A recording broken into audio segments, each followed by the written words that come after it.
स्वागत है आपका। मैं विवेक बिंद्रा, फाउंडर सीईओ बड़ा बिजनेस.com। आपको केस स्टडीज का इंतजार रहता है। आज इलेक्ट्रिक व्हीकल की क्रांति, उसका रेवोल्यूशन क्या होने वाला है, पूरा का पूरा फ्यूचर चर्चा करेंगे। उससे पहले किसी भी बिजनेस में एंटर करने से पहले आपको अडॉप्शन कर्व समझना चाहिए इंडस्ट्री का। एक होता है सनराइज, एक होता है सनसेट। सनराइज का मतलब जब अडॉप्शन कर्व की शुरुआत होती है। ये वो इंडस्ट्री है जब शुरुआत के अंदर कस्टमर आपको प्रीमियम देता है, एक्स्ट्रा पैसा देता है। कोई भी नई टेक्नोलॉजी आती है, कुछ भी आती है, वो पहले महंगे में बिकती है। उसके बाद ये जब हो जाता है एकदम सन अपनी मैच्योर स्टेज पे पहुंचता है।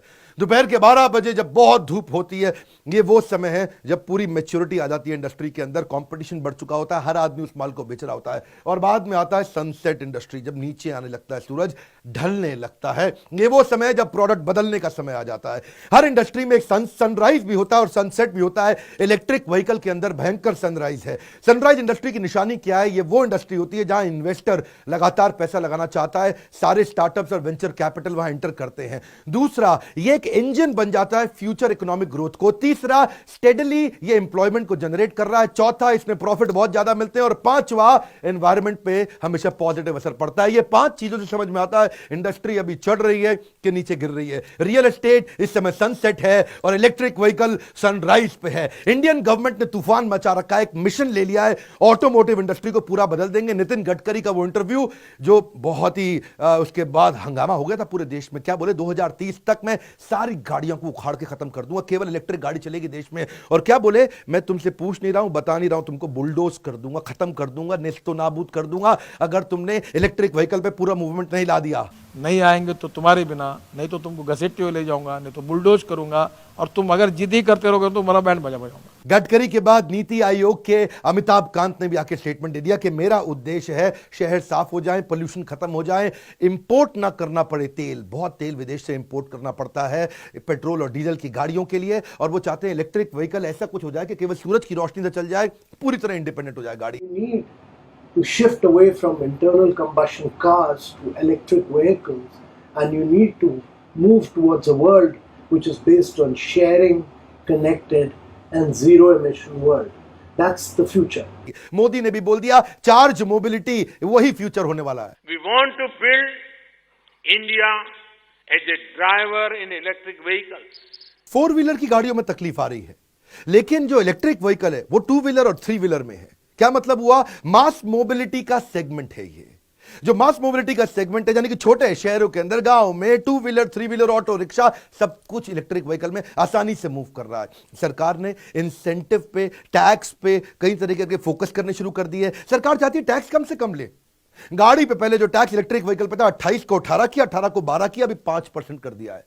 जो अभी रिसेंटली चार्जर, गाड़ी को चार्ज करने का सिस्टम बनाया है, उसको 18% से सीधा 5% टैक्स पर ला करके रख दिया है। ऐसे इंसेंटिव दे रहे हैं, तरह तरह के पैकेजेस दे रहे हैं कि गाड़ी इलेक्ट्रिक व्हीकल को किसी तरह के सपोर्ट कर दे, सब्सिडी दे डालो सारी। इन्होंने फेम बनाया एक नई संस्था, faster adoption and manufacturing of electric vehicle. की जो फेम बनाया, इसमें सारे देश के थिंक टैंक डाल दिए, किसी तरह आगे बढ़ा दो उसको। दुनिया अडॉप्ट करती जा रही है।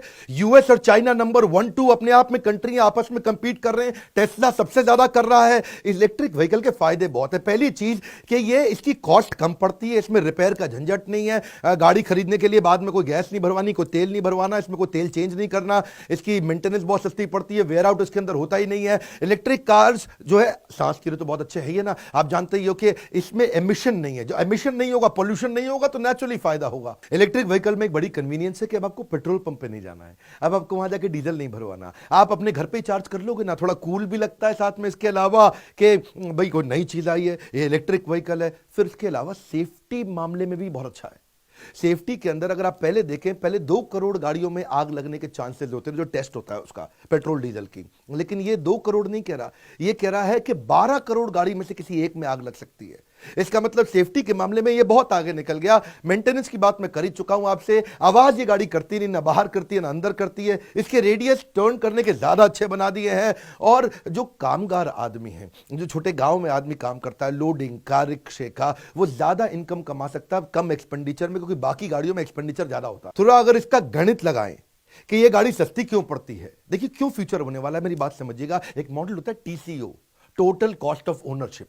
यानी कि कोई भी चीज को खरीदने की टोटल कॉस्ट क्या पड़ती है। गाड़ी खरीदना ही एक कॉस्ट नहीं है। गाड़ी खरीदना तो पहली कॉस्ट है, इसको बोलते हैं परचेज कॉस्ट। दूसरी है उसकी मेंटेनेंस की कॉस्ट, गाड़ी का रख रखाव कैसे करना पड़ता है। तीसरी है उसकी सर्विस की कॉस्ट, कि उसके सर्विस में कितना पैसा लगता है। दूसरी गाड़ियों में सर्विस में कोई भी आप गाड़ी खरीदोगे 10-20 हज़ार रुपये 30 हज़ार रुपये की सर्विस होती है, इसकी सर्विस कम पड़ती है। चौथी इसकी फ्यूल की कॉस्ट, कि बार बार पेट्रोल डीजल कितना डालना है। पांचवी इसकी डेप्रिसिएशन की कॉस्ट, अब डेप्रिसिएशन भी इस पर कम लगता है। तो टोटल कॉस्ट ऑफ ओनरशिप, उसके कारण इलेक्ट्रिक व्हीकल दुनिया में फेवरेट हो रही है। सरकार थोड़ी एम्बिशियस हो चुकी है, गोल सरकार ने बिल्कुल क्लियर बना लिए हैं।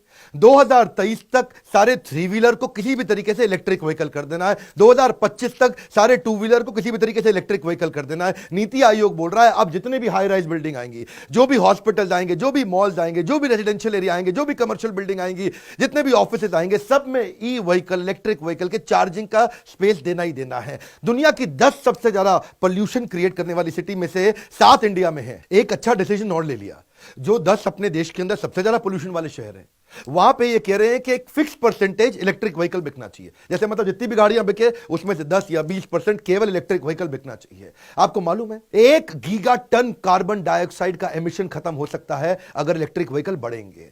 आज हमारा देश पेट्रोल डीजल खुद थोड़ी बनाता है, आज मिडिल ईस्ट से लाना पड़ता है पेट्रोल डीजल। सारा $330 बिलियन अपन बचा जाएंगे अपना देश इंपोर्ट के चक्कर में, जिससे फिस्कल डेफिसिट हो रहा है, रुपए की वैल्यू बर्बाद हो रही है, देश की इकोनॉमी खत्म हो रही है, देश से डॉलर बाहर जा रहा है, आपका इंपोर्ट बढ़ रहा है। अरे एक्सपोर्ट जो देश ज्यादा करता है, चाइना आगे बढ़ा एक्सपोर्ट के कारण। ई व्हीकल अगर आ गया, अपना इंपोर्ट की कॉस्ट कम होगी, देश स्ट्रांग हुआ। एक बात तो है कि मेरे साथ देश में सबसे ज्यादा व्यापारी जुड़ा हुआ है, जो व्यापार करने में इंटरेस्टेड है, हमारे चैनल पे आता है। इसमें क्या समझना है आपको, जब आप नए व्यापार में एंटर करते हैं, पहली चीज मैं बता चुका हूं, सनराइज इंडस्ट्री होना चाहिए। दूसरी चीज कि उसमें एंट्री मारे कैसे उसमें घुसे।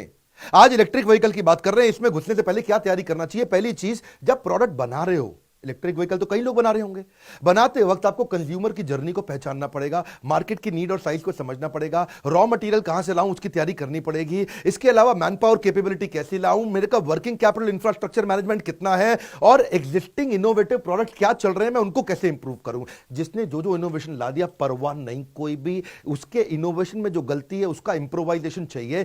Improvisation in existing innovation can kill the existing innovation. मेरी बात समझिए, जो भी इनोवेटिव माल लेकर के आया